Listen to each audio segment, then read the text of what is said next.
स्वागत है प्यारे बच्चों। आज हम 10वीं कक्षा के हिंदी लोकवाणी विषय का दूसरा पाठ कलाकार यह देखेंगे। इस पाठ के लेखक का नाम है राजेंद्र यादव। इनका जन्म 1929 आगरा उत्तर प्रदेश में हुआ और मृत्यु 2013 दिल्ली में हुई। राजेंद्र यादव जी साठोत्तरी पीढ़ी के जाने माने उपन्यासकार एवं साहित्यकार हैं। नई कहानी के नाम से हिंदी साहित्य में इन्होंने नई विधा का सूत्रपात किया। उपन्यासकार मुंशी प्रेमचंद द्वारा 1930 में प्रकाशित साहित्यिक पत्रिका हंस का पुनर्प्रकाशन इन्होंने प्रेमचंद की जयंती के दिन 31 जुलाई 1986 को प्रारंभ किया और अपने अंतिम समय तक पूरे 27 वर्ष तक जारी रखा। इनकी प्रमुख कृतियाँ हैं जहाँ लक्ष्मी कैद है, छोटे छोटे ताजमहल, किनारे से किनारे तक कहानी संग्रह, सारा आकाश, शह और मात तथा उखड़े हुए लोग उपन्यास आदि। अब बच्चों थोड़ा सा पाठ के बारे में जान लेते हैं। कलाकार कहानी का नायक बहुरूपिया एक श्रेष्ठ कलाकार है। वह अंत तक अपनी कला के प्रति ईमानदार रहता है। ढोंगी साधु का वेश धारण करने पर बहुरूपिया अपने उस रूप और वेश से ऐसा प्रभावित हुआ कि उसका मन भी एक त्यागी और बैरागी सन्यासी के समान सोचने लगता है। इस कहानी से प्रेरणा मिलती है कि हमें अपने व्यवसाय के प्रति ईमानदार होना चाहिए।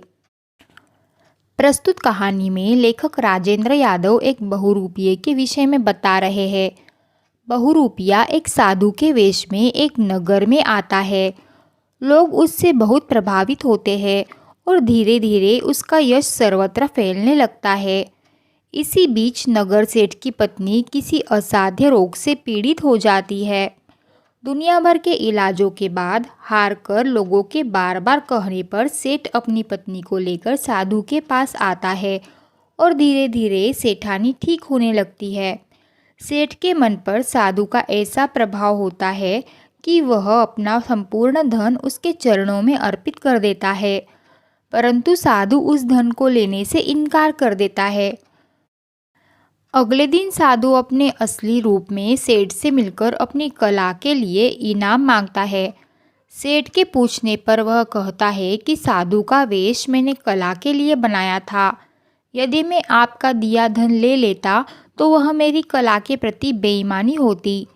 वह कला के प्रति ईमानदार रहते हुए चंद सिक्कों से ही संतुष्ट होकर वहाँ से चला जाता है। इस कहानी के माध्यम से लेखक यह कहना चाहते हैं कि हम कोई भी काम या कला अपनाएं, हमें पूरी निष्ठा से उसे अंगीकार करना चाहिए। तो चलो बच्चों पाठ की शुरुआत करते हैं। बहुरूपियों के बारे में हम सब जानते हैं। इन लोगों का पेशा अब समाप्त होता जा रहा है। तो बच्चों बहुरूपिया यानी कि तरह तरह के रूप धारण करने वाला। किसी समय रईसों और अमीरों का मनोरंजन करने वाले बहुरूपिये प्रायः हर नगर में पाए जाते थे। ये कभी धोबी का रूप लेकर आते थे, कभी डाकिये का। हूबहू उसी तरह का व्यवहार करके ये प्रायः लोगों को भ्रम में डाल देते थे। इनकी इसी सफलता से धोखा खा जाने वाला रईस इन्हें इनाम देता था। उसी तरह के बहुरूपिये का एक रूप मैंने राजस्थानी लोक कथाओं में सुना था और मुझे वह अभी भी अच्छी तरह याद है। लगता है कि हम सबके भीतर कहीं न कहीं उसी तरह का एक बहुरूपिया बैठा है। एक बार एक बहुरूपिये ने साधु का रूप बनाया। सिर पर जटाएं, शरीर पर भस्म, माथे पर त्रिपुंड, कमर में लंगोटी। तो बच्चों यहाँ पर भस्म का अर्थ होता है अग्निहोत्र की राख। उसके रूप में कहीं कोई कसर नहीं थी और वह संसार त्यागी साधु ही लगता था। उसने नगर से बाहर बड़े पेड़ के नीचे अपनी झोपड़ी तैयार की, बगीचा लगाया और बैठकर तपस्या करने लगा।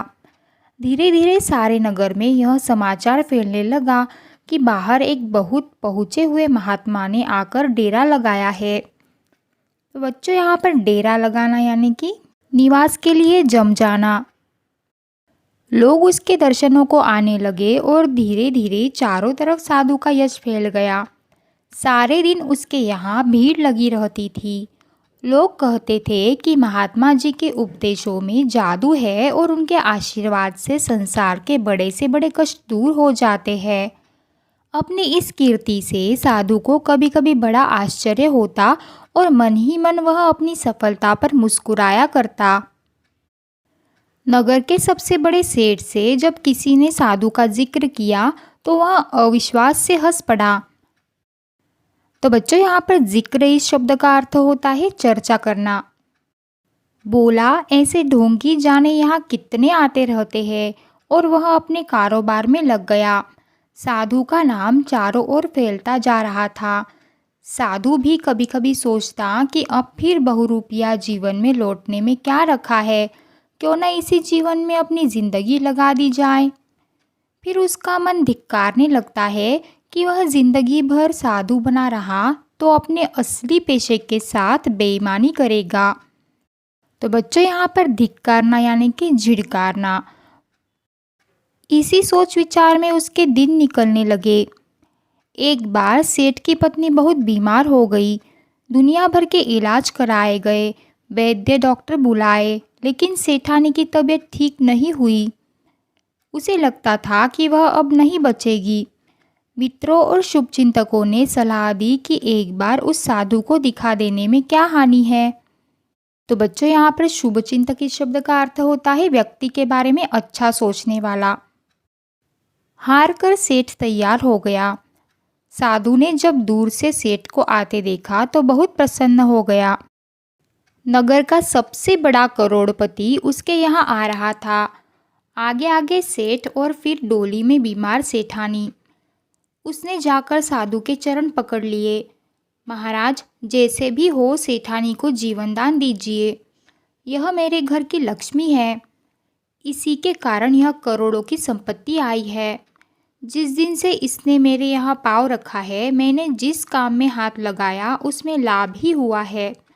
अगर इसे कुछ हो गया तो मैं किसी काम का नहीं रहूँगा। साधु ने गंभीर चेहरा बनाकर डोली का पर्दा उठाया। सेठानी बीमारी में बेहोश पड़ी थी। भगवान ने चाहा तो सेठानी 7 दिन में ठीक हो जाएगी। उसने धूनी की चुटकी भर राख उसके ऊपर डाल दी, फिर रोज आने को कहकर अपनी आंखें मूंदकर समाधि में लग गया। तो बच्चों, यहाँ पर धूनी यानी कि साधुओं द्वारा बनाया गया अग्निकुंड। सेठानी रोज आने लगी। संयोग की बात, धीरे धीरे उसकी तबीयत भी सुधरने लगी। 7-8 दिनों में उसकी बीमारी समाप्त होने लगी। सेठ को साधु पर घनघोर विश्वास हो गया और वह रोज उसके पास आने लगा। तो बच्चों, यहाँ पर घनघोर यानी कि अधिक, ज़्यादा, बहुत अधिक। सेठानी ठीक हो गई, लेकिन सेठ रोज आता रहा। साधु उसे रोज उपदेश दिया करता। यह संसार माया है। धन का लोभ आदमी को आदमी नहीं रहने देता। जितना धन बढ़ता जाता है, लोभ भी उतना ही बढ़ता जाता है। सच्चा सुख धन का त्याग करने में है। इस माया मोह से उठकर भगवान के चरणों में ध्यान लगाने में ही सच्चा सुख है। सोना तो मिट्टी है और मिट्टी का मोह पालकर आज तक किसी ने शांति नहीं पाई। धीरे धीरे साधु के उपदेशों का प्रभाव सेठ पर पड़ने लगा। एक दिन साधु ने देखा कि घोड़ों, ऊँटों और बैलगाड़ियों का झुंड उसकी कुटी की तरफ चलता आ रहा है। मन में संदेह हुआ कि लोगों को उसकी असलियत का पता तो नहीं चल गया और ये सरकार के आदमी उसे पकड़ने चले आ रहे हैं। वह अभी यही सब सोच ही रहा था कि देखा, उस झुंड के आगे आगे वही सेठ है। सेठ पास आया। उसने साधु को प्रणाम किया। गाड़ियों, घोड़ों, ऊँटों से सोने चांदी के गहनों, मुहरों और जवाहरों से भरे कलसे उतारे गए। तो बच्चों, यहाँ पर मुहर यानी कि मूल्यवान धातु के सिक्के होते हैं और जवाहर का अर्थ होता है रत्न, और कलसे यानी कि घड़े। देखते देखते कुटी के सामने ढेर लग गया। सेठ ने साधु के चरण पकड़कर कहा, महाराज, आपके उपदेशों से मुझे सच्चा ज्ञान प्राप्त हो गया है और इस संसार से मेरा मन फिर गया है। तो बच्चों, यहाँ पर मन फिरना यानी कि मन बदल जाना। झूठ कपट से मैंने जो धन कमाया है वह सब मैं आपके चरणों में रख रहा हूँ। इसका जो भी आप चाहे करे, गरीबों में बांट दे या मंदिर बनवा दे, मुझे अपना शिष्य बना ले।